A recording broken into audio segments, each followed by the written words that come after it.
اور اللہ کا وعدہ سچا ہے، اللہ کا وعدہ حق ہے، میں اس کی نعمت بڑھا دیتا ہوں۔ اور میں نے دیکھا ہے اللہ نے اس کی نعمتوں کو بڑھا دیا ہے۔ ایک درویش تھے، ایک مسجد ہے کوبے والی، ان میں ان کی قبر ہے۔ کوئی زیادہ سال نہیں گزرے، زیادہ زیادہ 40-50 سال گزرے ہوں گے۔ وہ جب دنیا سے فوت ہو گئے تو ان کی دل کی دھڑکن بہت تیز تھی۔ دل زندہ ہے کہ نہیں، فوت ہو گیا۔ ڈاکٹر کو بلایا، اس نے کہا جی جسم سارا فوت ہو گیا ہے۔ انہوں نے کہا دل نہیں مرا۔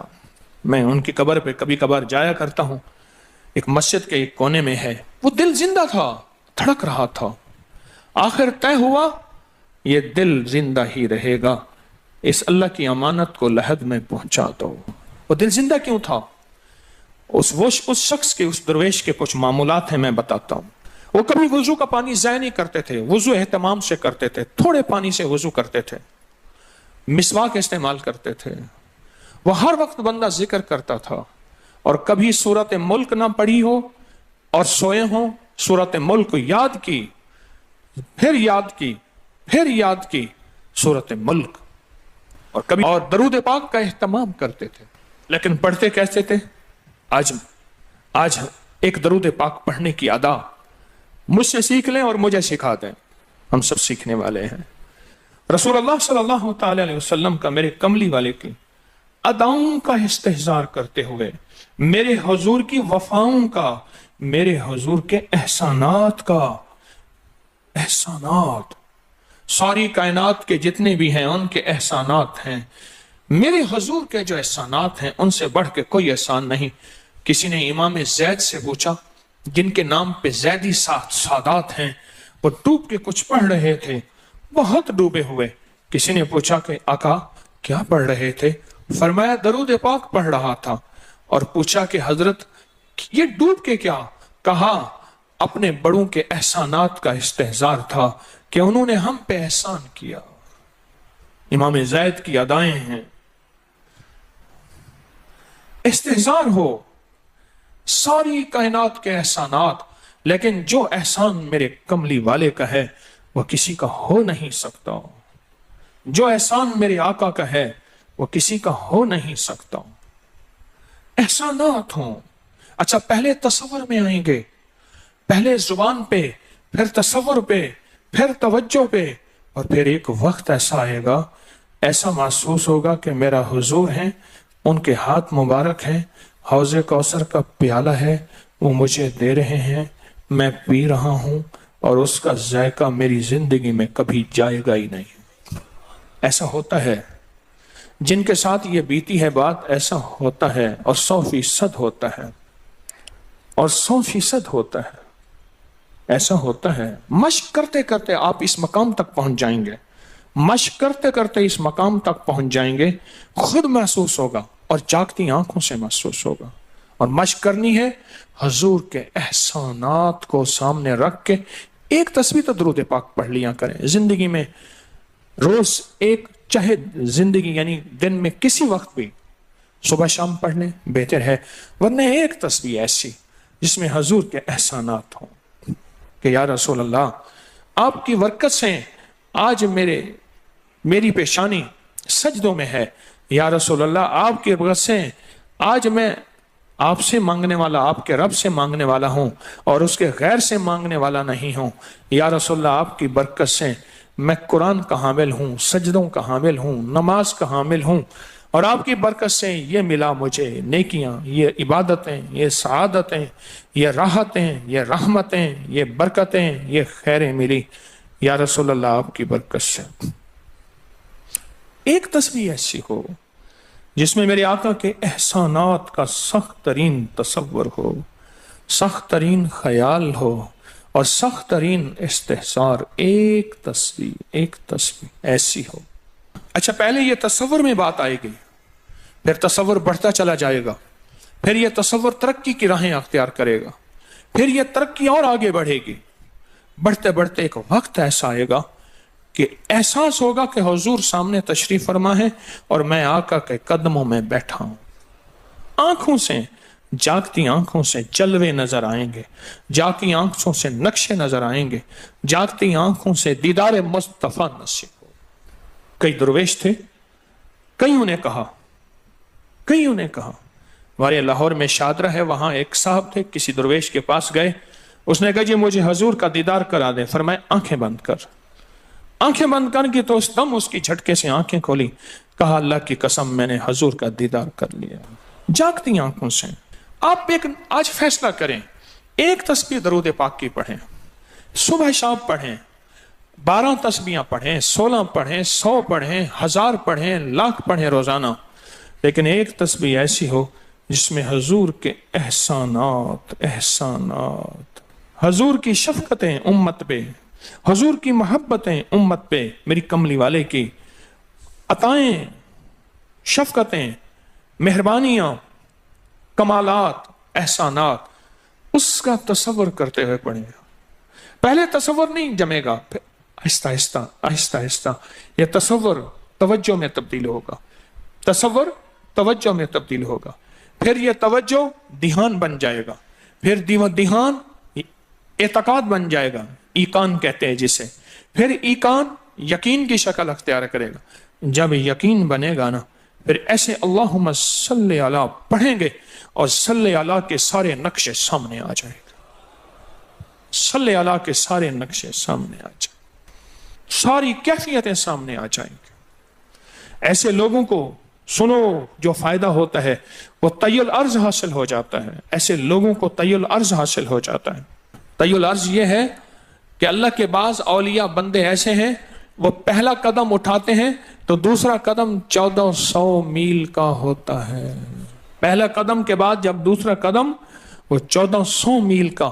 طی الارض کی آج میں نے آپ کو بنیاد بتا دی. وہ میرے آقا کی محبتیں اور میرے آقا کے احسانات اور میرے کملی والے کے احسانات کا تصور کر کے استحضار قلبی، استحضار لسانی، یہ پڑھ کے درود پاک پڑھیں. زبان سے درود پاک پڑھیں، قبول. بے دہانی سے پڑھیں، قبول. درود ہے ہی ایسی عبادت، بے توجہ سے پڑھیں، قبول. مصروف زندگی میں پڑھیں، قبول. وضو پڑھیں، قبول. بے وضو پڑھیں، قبول. پر ایک تسبیح کوئی ایسی بھی پڑھ کے دیکھ لیں جو میری آخرت کا سامان بن جائے، اور دنیا میں مرنے سے پہلے اللہ میرے دل کی آنکھیں کھول دے. چہرے کی تو کھلی ہیں، اللہ دل کی کھول دے. ہاں، دل کی آنکھیں جس کی کھل جاتی ہیں وہ زندگی میں کامیاب، دنیا میں کامیاب، عزتوں کے تاج، شان و شوکت کے تاج. جس کی دل کی آنکھیں کھل جاتی ہیں وہ نامراد بھی ہے نا تو بامراد ہو جاتا ہے.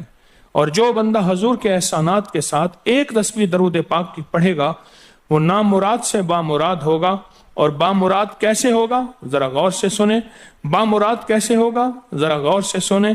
بامراد ایسے ہوگا کہ اللہ پاک اگر اس کی پیشانی پہ بدبختی، شقاوت، ذلت، لعنت لکھی ہے، اللہ درود پاک استحضار سے پڑھنے کی برکت سے اس کی پیشانی پہ رحمت، عطا اور شفقت، مہربانی، محبت اور کرم لکھ دیتا ہے. ایک تسبیح ایسی پڑھ لیں جس ایک تسبیح پہ استحضار ہو، دل کی کیفیتیں، دل کی گہرائیاں ہوں. جس ایک تسبیح پہ، اس ایک تسبیح کے بعد پھر آپ اپنے وجود کو دیکھیں. ایک فائدہ اور ہوگا جو جنہوں نے یہ عمل کیا انہوں نے بتایا. ایک فائدہ اور ہوگا، وہ فائدہ یہ ہوگا کہ جسم ہواؤں میں تحلیل ہو جائے گا. یہ وجود ختم ہو جائے گا، یہ جو موجودہ وجود ہے. دیکھیں، آپ جو خواب دیکھتے ہیں نا وہ بھی آپ کا وجود ہوتا ہے، وہ روح کی دنیا کا وجود ہوتا ہے، یہ تن اور من کی دنیا کا وجود ہے. اس وجود کو فنا ہے، روح کی دنیا کے وجود کو فنا نہیں ہے، بقا ہے. پھر آپ کو روح کی دنیا کا وجود ملے گا،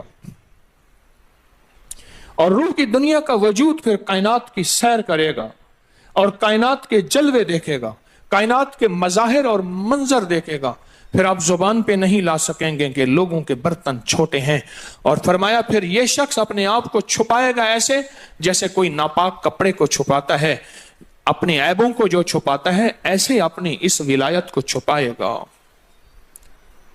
ایک تسبیح سے ابتدا ہوتی ہے، ایک تسبیح سے. میرے شیخ رحمت اللہ علیہ نے مجھے 1984 میں بیعت فرمایا اور اس ایک تسبیح کے پڑھنے کی ترتیب فرمائی. اللہ کرے مجھے بھی مل جائے.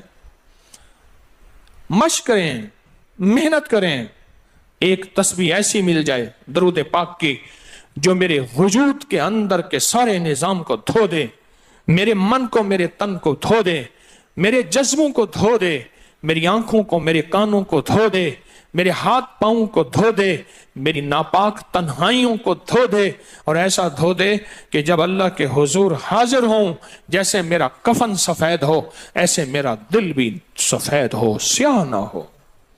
یہ ایک تسبیح میری زندگی میں، ایک تسبیح ایسی ہو. میرے حضور کا احسان کر، آپ کے احسانات. اللہم صلی علی محمد و آل محمد، اللہم صلی علی محمد کما تحب و ترضی لہ، اللہم صلی علی محمد بعدد کل دائن و دوائن وبارک وسلم. کوئی بھی درود، مسنون درود ہے، اسے پڑھیں، ایک تسبیح پڑھیں، پر پڑھیں ایسے. اور میں یہ نہیں کہتا کہ صرف ایک ہی پڑھیں، یہ میں ابتدا بتا رہا ہوں، یہ ابتدا بتا رہا ہوں. اگر اس ابتدا میں ایک تسبیح ایسی پڑھنی شروع کر دیں، زندگی کمال، حیرت انگیز کمال. ٹینشن کا علاج آخری درجے کا، ذہنی دباؤ تناؤ کا علاج، ہائی بلڈ پریشر کا علاج، لا علاج بیماریوں کا علاج، الجھی ہوئی زندگی کا علاج، ناممکن مسائل کا علاج اور پریشانیوں کا علاج، دکھوں کا علاج، مسئلوں اور مشکلوں کا علاج، ایک تسبیح دھیان سے پڑھی ہوئی. پھر ایک تسبیح کریں گے کیا؟ یہ فرشتوں کو ہدیہ کریں کہ میرے آقا کی بارگاہ میں پہنچائیں. نیک زمزم کی روحیں ان کو ہدیہ کریں، میرے آقا کی بارگاہ میں پہنچائیں. اور اللہ کے نیک ولیوں کو، صالحین کو ہدیہ کریں، اور نیک جنات کو ہدیہ کریں. ہاں، یہ ایک تسبیح ہدیہ کریں. فرمایا کتابوں میں ہے، جتنی بھی نیک روحیں ہیں اس دنیا میں، کائنات میں جہاں بھی وہ بندہ فوت ہوتا ہے، ہر نیک روح، جنتی روح زمزم کے کنویں میں اس کا قیام ہے، اس کا مسکن، اس کا قیام زمزم کے کنویں میں ہے. اور جتنی بھی بدکار روحیں ہیں وہ دنیا میں جہاں بھی مرے، ان کا قیام برہوت ایک کنواں ہے جو یمن میں ہے، اس کنویں میں ان کا قیام ہے. حضرت شیخ الحدیث نے اپنی کتاب میں لکھا رحمت اللہ علیہ نے، فرمایا کہ ایک شخص تھا، امانتیں رکھتا تھا، لوگ امانتیں اس کے پاس رکھتے تھے. ایک شخص امانت رکھ کے اس کے پاس سفر میں گیا، عرصے کے بعد آیا تو وہ فوت ہو گیا تھا. بیٹا امانت دینے سے انکاری تھا، پریشان ہوا، مکہ کے درویشوں کے پاس گیا کہ کیا کروں. فرمایا رات کے آخری پہر میں زمزم کے کنویں پہ جا اور آواز دے اس شخص کو جو امانتیں رکھتا تھا. تجھے پہلی آواز میں جواب دے گا اور تجھے بتائے گا کہ تیری امانت کہاں ہے. رات کے آخری پہر میں گیا، سلام کیا، اس شخص کو آواز دی، آواز نہ آئی، پھر آواز دی، جواب نہ آیا، پھر 3 بار، آخر واپس آیا. صبح درویشوں کے پاس پھر گیا، کہنے لگے انا للہ و انا الیہ راجعون. لگتا ایسے ہے کہ وہ زمزم کے کنویں کی روح نہیں ہے، لگتا ہے کسی خطا کی وجہ سے کسی پکڑ میں ہے. جاؤ یمن میں برہوت کے کنویں پہ، وہاں جا کے آواز دو. وہ پھر سفر کرتے ہوئے برہوت کے کنویں میں گیا، رات کے آخری پہر میں آواز دی تو پہلی آواز میں جواب ملا، تیری امانت موجود ہے اور وہ تیری امانت فلاں جگہ پڑی ہے، اس کو کھود کے نکال لے. اور پوچھا آپ یہاں کیسے؟ کہا کہ بس کوئی عمل ایسا ہو گیا تھا جس عمل کی وجہ سے میں اس وقت بدکار روحوں کے ساتھ ہوں. جتنے بھی نیک روحیں ہیں پوری کائنات میں، ازل سے لے کر ابد تک، آخری دم تک، آدم سے لے کر آخری دم تک، جتنی بھی نیک روحیں ہیں وہ ساری نیک روحیں، وہ ساری نیک روحیں زمزم میں رہتی ہیں. جو درود پاک پڑھیں، جو نفلی عبادات پڑھیں، جو تسبیحات پڑھیں، جو ذکر کریں، جو ہدیہ صدقہ کریں، وہ کیا کریں؟ ساری فرشتوں کو پہلے ہدیہ کر دیں، فرشتوں کو ہدیہ کر دیں. ان میں وہ فرشتے بھی موجود ہوں گے جو میرے حضور کے روزے پہ جائیں گے. صبح فجر کے بعد فرشتے جاتے ہیں، فرشتے فجر سے لے کر عصر تک فرشتے درود و سلام میرے حضور کے روزے پہ پڑھتے ہیں. پھر ڈیوٹیاں تبدیل ہوتی ہیں، پھر عصر سے لے کر فجر تک اور فرشتے آتے ہیں، اور یہاں تک روایات میں آتا ہے کہ جو آج فرشتوں کی ذمہ داری لگی ہے، خدمت لگی ہے، پھر وہ قیامت تک ان کی خدمت پھر نہیں آئے گی اور وہ پچھتاتے رہیں گے۔ اتنے فرشتے اللہ نے بنائے ہیں، جو بھی درود پاک پڑھیں اور اس کے علاوہ عبادات جتنی بھی کریں، وہ ساری عبادات فرشتوں کو ہدیہ کریں، وہ ساری عبادات نیک روحوں کو ہدیہ کریں جو زمزم کے کنویں میں رہتی ہیں، اور ساری عبادات فرشتوں کو، روحوں کو اور جنات کو ہدیہ کریں، اور ان سے کہیں کہ اللہ سے دعا کریں اللہ میرے یہ کام بنا دے، پھر کام بنتے دیکھیں، پھر مسائل حل ہوتے دیکھیں، پھر ناکامیاں ختم ہوتے دیکھیں، پھر حالات کو انشاءاللہ سنورتا دیکھیں، سنورتا دیکھیں، سنورتا دیکھیں۔ بہت میں نے طاقتور وظیفہ، بہت طاقتور عمل اور بہت طاقتور ایک کنجی اور ایک راز دے دیا آپ کو۔ بہت عجب عمل ہے، بہت طاقتور اور بہت حیرت انگیز عمل ہے، جو میرا نہیں، صدیوں سے آزمودہ ہے، صدیوں سے آزمودہ ہے۔ اللہ کے دوست اس کو کرتے چلے آئے ہیں، اور اللہ کے دوستوں کا آزمودہ عمل ہے بہت زیادہ، بہت زیادہ۔ پر ایک تسبیح ایسی ہو جو توجہ سے، جو احسانات کا تصور کر کے، جو میرے کملی والے کے احسانات کا تصور کر کے، تصور کر کے، تصور کر کے، احسانات کا تصور کر کے، کوئی ایک تسبیح ایسی ہو ڈوب کے، یا اللہ دنیا میں ایسی جگہ کوئی کہیں ہوتی، یا اللہ دنیا میں ایسی جگہ کوئی کہیں ہوتی، اکیلے بیٹھے رہتے یاد تیری دل نشیں ہوتی۔ کوئی ایسی جگہ ڈھونڈ لیں، نہیں ملتی کوئی ضروری نہیں اپنے دل کو تنہائیوں میں لے ہیں۔ وہ کیسے؟ دنیا کے مشغلوں میں ہم باخدا رہے، دنیا کے مشغلوں میں ہم باخدا رہے، سب کے ساتھ رہتے ہوئے سب سے جدا رہے، سب کے ساتھ رہتے ہوئے سب سے جدا رہے۔ کوئی لمحہ ایسا اپنے آپ کو تنہا کر لیں، کوئی لمحہ ایسا اپنے آپ کو فارغ کر لیں، کوئی لمحہ ایسا اپنے آپ کو تنہائی میں بٹھا کے نا ایک تسبیح درود پاک کی، اور تسبیح نہیں ہے یہ انگلیوں کے نشان تسبیحیں ہیں۔ یہ پھر تسبیح بھی جہاں گواہی دے گی وہاں قیامت کے دن یہ انگلیاں بھی گواہی دیں گی۔ پھر یہ تسبیح ہدیہ کریں، فرشتے ٹوٹ پڑتے ہیں اس درود پاک کے ہدیے پہ۔ کیوں؟ ان کی غذا ہی نور ہے، اور درود نور ہے، ان کی غذا ہی نور ہے اور درود نور ہے، ان کی غذا ہی یہی برکت ہے اور درود برکت ہے، ان کی غذا ہی خوشبو ہے اور درود خوشبو ہے، ان کی غذا بھی یہی ہے۔ ایک تسبیح ایسی ہو جس پہ آپ دیوانے ہو جائیں۔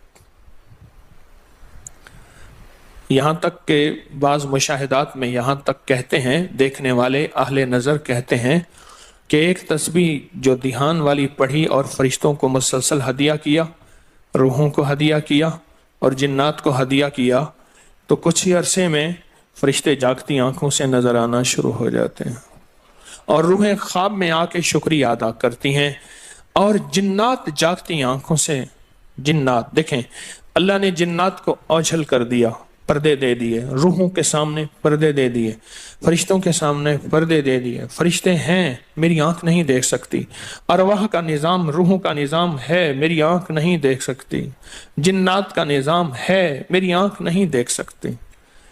اللہ پاک پھر پردے ہٹا دیتے ہیں، رخ سے پردے ہٹے، رخ سے پردے ہٹے، طور جلنے لگا، میرے ساقی کا مجھ پہ کرم ہو گیا، میرے ساقی کا مجھ پہ کرم ہو گیا۔ یہ ایک تسبیح آج کا سبق ہے، کملی والے کی محبتوں کا سبق ہے، ایک تسبیح۔ درود پاک وہ عبادت ہے جس عبادت کے کرنے والا کبھی محروم نہیں رہتا، اس عبادت کو پڑھنے والا کبھی محروم نہیں رہتا۔ درود پاک وہ عبادت ہے، ہر عبادت کے لیے اخلاص کی ضرورت ہے، مخلص ہونا ضروری ہے، ہر عبادت کے لیے، ہر عبادت کے لیے اخلاص اور مخلص ہونا ضروری ہے۔ لیکن درود وہ عبادت ہے جس کے لیے مخلص ہونا بھی ضروری نہیں، اگر کوئی بندہ دکھاوے کی نیت سے درود پڑھتا ہے تب بھی قبول ہے، قبول ہے، قبول۔ لیکن مومن کبھی دکھاوے کی نیت سے پڑھ ہی نہیں سکتا۔ مومن کے اندر تو للہیت اور اخلاص ہوتا ہے اور اللہ کی رضا ہوتی ہے۔ مومن کبھی دکھاوے کی نیت سے درود نہیں پڑھتا۔ میں یہ سوچوں کہ میں زندگی میں، اپنی زندگی میں اب تک کتنا درود پڑھ چکا ہوں۔ اور میں ایک محفل تھی، اس میں کچھ لوگ بیٹھے تھے، ایک بندہ آیا، اس نے درود پڑھا، اس کے پڑھنے پہ سارے لوگوں نے درود پاک پڑھا، اس نے درود پڑھا، اس کے پڑھنے پہ سب نے درود پڑھا۔ اللہ کا اس کا مقبول محبوب بندہ اس محفل میں کوئی ایسا بیٹھا تھا، اس کے پڑھنے سے سب نے پڑھا اور اس کا قبول ہوا۔ وہ دنیا سے بندہ رخصت ہو گیا، وہ بندہ دنیا سے رخصت ہو گیا۔ جب دنیا سے رخصت ہو گیا وہ بندہ، تو کسی نے موت کے بعد بعد از وصال پوچھا کیا بنا؟ کہنے لگے اللہ جل شانہ نے مجھے بخش دیا، اور بخشا اس لیے میں نے درود پڑھا تھا، اور میرے درود پڑھنے پہ کسی نے درود پڑھا تھا، اور اس کی اللہ کی بارگاہ میں اس بندے کی اتنی عظمت اور حیثیت تھی کہ اس کا بھی قبول ہوا تو سب کا بھی قبول ہوا۔ ایک کاتب تھا، کاتب، یہ کمپوزر جسے کہتے ہیں، کتابت کرتے ہیں، لکھتے ہیں کتابیں قرآن پاک، کاتب تھا۔ کسی نے مرنے کے بعد اسے خواب میں دیکھا، کیا بنا؟ کہا جب بھی میں نے حضور کا نام لکھا تو صلی اللہ علیہ وسلم لکھا، ساری زندگی میں اللہ جل شانہ نے میرے صلی اللہ علیہ وسلم جمع کیے، اور ایک طرف میری خطائیں جمع کی، اور وہ میری خطائیں جو ہیں زیادہ ہو گئیں، تو اللہ پاک جل شانہ نے صرف ایک صلی اللہ علیہ وسلم رکھا، تو ساری خطائیں ختم ہو گئی اور کملی والے کا درود غالب آ گیا۔ قبر میں جب بندے کو رکھا جائے گا، دائیں بائیں دیکھے گا، اس کا کوئی ساتھی نہیں، کوئی وارث نہیں، سب چھوڑ جائیں گے۔ ایک حسین شخص دائیں بیٹھا اس کے سوالوں کا جواب دے رہا ہوگا، اور اس کے خوف میں اس کا ساتھی، اس کی وحشت میں اس کا ساتھی، اور اندھیرے میں وہ روشنی اور نور بن جائے گا، اندھیرے میں روشنی اور نور بن جائے گا۔ اور جب یہ منکر نکیر کے سوالوں سے خلاصی پائے گا اور اس کو راحت ملے گی تو پوچھے گا تو کون ہے آج اتنی مشکل میں میرا ساتھی؟ کہا میں وہ درود ہوں جو تو دنیا میں اٹھتے بیٹھتے سوتے جاگتے پڑھتا تھا، تو مجھے نہیں بھولا میں تجھے نہیں بھولوں گا، تو نے مجھے یاد کیا میں ہمیشہ تجھے یاد کروں گا۔ ہاں، جہاں بھی مشکل ہو، جہاں بھی پریشانی ہو، زندگی کی کوئی الجھن ہو، وہاں درود پاک کا پڑھنا مشکل کشائی ہے، درود پاک کا پڑھنا حاجت روائی ہے، درود پاک کا پڑھنا زندگی اور صحت ہے، تندرستی ہے۔ درود پاک کا پڑھنا